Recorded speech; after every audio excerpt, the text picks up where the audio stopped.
objection? Mr. President, I move to lay the pending amendment aside so that I can call up the Sanders Amendment number 4401 and ask for its immediate consideration. Is there objection? Without objection, the clerk will report. The Senator from Vermont, Mr. Sanders, proposes an amendment number 4401. Mr. President, this amendment to the housing bill is extremely important because it addresses not only the foreclosure crisis that we're seeing in this country, but it also is an issue that impacts millions and millions of Americans every single day of their lives, well above and beyond the housing crisis. What this amendment essentially says is that the time is long overdue for this Congress to have the courage to stand up to the banks, the credit card companies, the mortgage lenders who are charging outrageously high interest rates and ripping off the American people. I know that when I go back to Vermont, I talk to people who say, why is it that I am paying 20, 25, 28% interest rates on my credit cards? I can tell you as a former member of the Financial Services Committee in the House, we heard horror story after horror story about payday lending. We know that mortgage brokers are in some cases bringing forth unscrupulously dishonest packages which drive interest rates up far beyond what should be charged in this country. This is an issue that we must address, and now is the time to do that. Specifically, Mr. President, this amendment would cap all interest rates at 8% above what the IRS charges income tax deadbeats. Currently, the IRS charges a 6% interest rates to Americans who are late on paying their income tax returns. The IRS adjusts these rates every quarter based on the federal funds rate.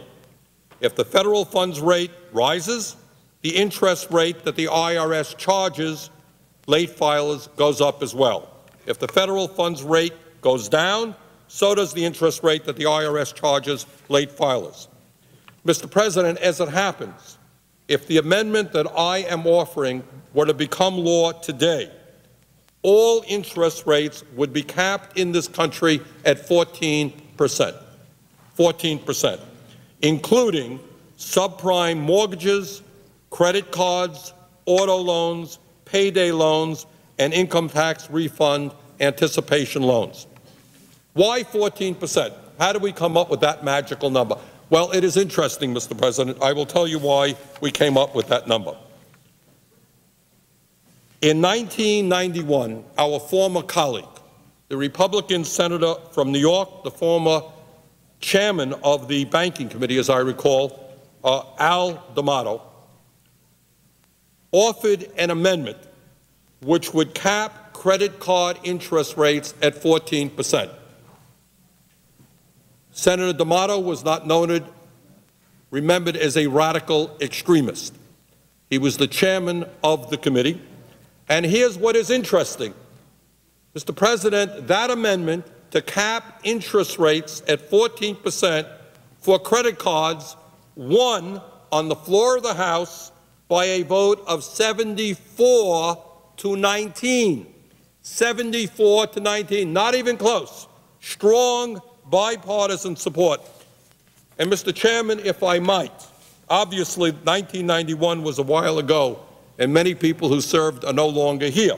But a number of people who served in 1991 are still here today. These are the people who voted in 1991 for the D'Amato Amendment to cap credit card interest rates at 14% in alphabetical order. Akaka, Baucus, Biden, Byrd, Cochran, Conrad, Dodd, Domenici, Grassley, Inouye, Kennedy, Kerry, Cole, Lautenberg, Leahy, Levin, Lieberman, McCain, Mikulski, Reed, Rockefeller, Reed, R-E-I-D, Rockefeller, Shelby, Specter, Stevens, and Warner. 25 members in 1991 who voted to cap interest rates at 14% on credit cards. In truth, this amendment goes beyond that. It goes beyond credit cards to other areas where people are today paying very high interest rates. Like my amendment, the D'Amato Amendment of 1991 was also pegged slightly above the interest rate for late income tax filers. In other words, we're using the same formula as D'Amato used. Now, let me quote Senator D'Amato, and this is what he said on the floor in 1991, and I quote, 14% is certainly a reasonable rate of interest for banks to charge customers for credit card debt. It allows a comfortable profit margin, but keeps banks in line. Let me repeat that. Keeps banks in line so that interest rates rise and fall with the health of the economy. Other people went to the floor also speaking on this issue. Senator Lieberman spoke on it. Senator Domenici spoke on it as well. Now, what I would say to my colleagues, if this legislation, which passed with overwhelming support in 1991, made sense then, let me tell you, it makes a lot more sense today. A recent report published by Tamara Trout, the director of the Economic Opportunity Program at Demos, found that 1/3 of all credit card holders in this country are paying interest rates above 20% and as high as 41%, more than double what they paid in interest in 1990, more than double. So if we had over 70 members of the Senate voting to cap interest rates at 14% in 1991, today the vote should be even higher because the crisis is far more severe. Mr. President, between 1989 and 2006, Americans' overall credit card debt grew by 315%, from $211 billion to $876 billion. All over this country, people who are not earning enough money to pay for their basic needs, they're buying groceries, they're buying gasoline to fill up their car with credit cards.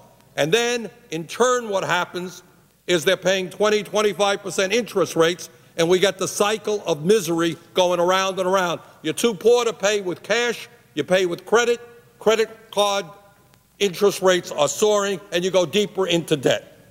And I think, and I know this is a hard vote, it is no secret to anybody in the Senate that the financial services industry are enormously powerful.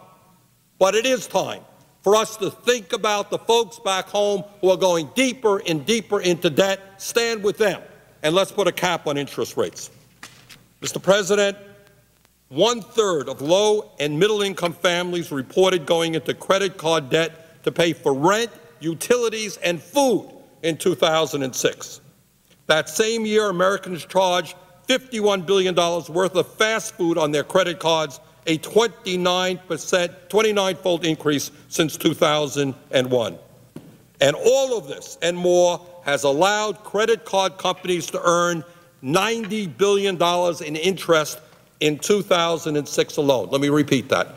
$90 billion in interest in 2006 alone. But credit card companies aren't the only ones charging outrageous interest rates. And that's why this amendment that I'm offering expands on the D'Amato Amendment to cover all forms of loans. For example, the Center for Responsible Lending has found that some American consumers are paying interest rates for payday loans as high as 800%. And I think all of the senators understand this. Mr. President, these types of outrageous interests should not be allowed to continue. When the Federal Reserve has slashed the federal funds rate 5 times from a high of 5.25% to 2.25%, credit card interest rates should be going down, not up. Interest rates for payday loans should be going down, not up. If the Fed is cutting interest rates, how in God's name and why are people paying higher and higher interest rates on their credit cards, on their mortgages, and in other areas? Now, one of the reasons for this scam, for this ripoff, is the virtual lack of regulation in this country when it comes to interest rates. For example, credit card companies are able to raise interest rates at any time for any reason. I suspect I am not the only member of the Senate who has talked to a constituent who has said, you know, I pay my credit card bills on time every single month. And I used to be paying 9%, but they raised it to 14%. What did I do wrong? Why are they raising my interest rates? Every member of the Senate has himself or herself received, along with everybody else in this country, all of these fancy prospectives that come from the credit card companies saying 0 interest rate, 2% interest rates. But what they forget to tell you in big, bold print is in the little print on page 4 is they can raise interest rates anytime they want for any reason. You don't even have to be late paying your phone bill or paying your rent. They can raise it for any reason whatsoever. Mr. President, one of the interesting facts in terms of credit cards is people would be stunned to know that the credit card companies send out every single year. Do you know how many of these things they send out? 4 billion. 4 billion. We're a country of 300 million people. I thought I was getting all of them, but apparently not. They only come to my house twice a day, but apparently others in this country are getting them as well. 4 billion. Now, to send out 4 billion of these fancy brochures urging you to buy into this credit card thing costs them a fortune. It costs them a fortune, but obviously they can afford to do that because they're ripping off the American people and they're charging 20, 25, 30% in some cases in interest. Mr. President, this is unacceptable behavior. Lenders should not be able to raise interest rates at any time for any reason. Now, I am not going to go into a religious theme now. I am not going to do that. But I know that the presiding officer is a religious person, probably more familiar with the Bible than I am. But he will know that the word usury is mentioned in the Bible in many, many occasions. I won't quote from them, but in Leviticus chapter 25, verses 35 to 7, that issue about usury rates is in fact addressed. But I will talk about Dante's Divine Comedy. And in the Divine Comedy by Dante, he speaks about a special place for people who charge usurious interest rates, and that is the inner ring of the 7th circle of hell. Well, I don't particularly wish that on the banking industry and all of the lobbyists who come here every day. I don't wish that on them. But I do wish that they take a deep breath and they understand that this is not just an economic issue, it is a moral issue. People who are struggling to pay their bills, who are going into debt through no fault of their own, should not have to pay 25 or 30% interest rates. I would be very happy to yield to the senator from Illinois. I'd like to direct a question through the chair to the senator and thank him for offering this amendment and say to the senator from Vermont that over a year ago, making a phone call to someone in the financial institution in New York on an unrelated issue, they said to me, watch out for subprime mortgages. Well, that didn't register with me, but I should have paid closer attention. A few months ago, making a similar call to a financial institution in New York, the fellow said, watch out for credit cards. Because people are shifting their debt now into credit card debt with these sky-high interest rates. And the senator from Vermont, many people listening may think, what is this about? This is supposed to be about housing. It's not about housing, it's about the credit vulnerability of America. Housing is the first canary in the cage, if Senator Sherrod Brown will allow me to use that analogy.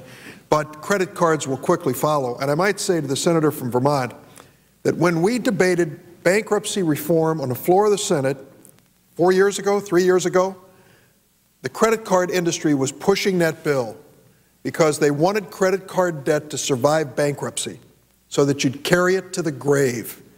I put a provision in that said you have to, when you, on a monthly statement for a credit card, ask for a minimum monthly payment, you have to disclose to the person holding the credit card how long it would take them to pay off the balance if they paid the minimum monthly payment.